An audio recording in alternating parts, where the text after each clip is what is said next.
Meghalaya Deputy Chief Minister in charge of Urban Affairs, Dhar, has clarified that the government has official records of only 600 to 700 registered hawkers, contrary to claims by hawker representatives who assert that there are over 5,000.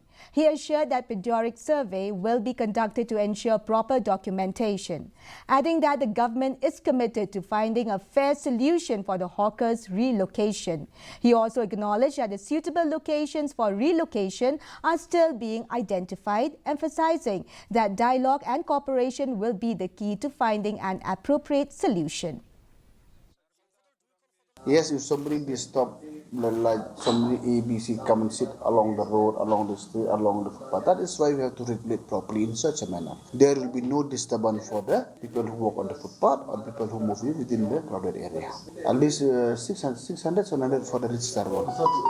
There is a record in the office who are the registered hawker. Yes, it may be more, it may be a little bit beyond the registered one, but we have to keep survey from time to time. No? Yeah, they met me, so it's a very good meeting. They request me, sir, please give us a good space. And I told them, don't worry, I'm with you. Please cooperate with the government. We will try to locate a good place for them, so be patient and be with the government together. Yes, you won't be able to get exactly what you want. Now we are trying to locate the new place where to get them. And only when the place is identified, and we will discuss with them which is official vendor, which is not.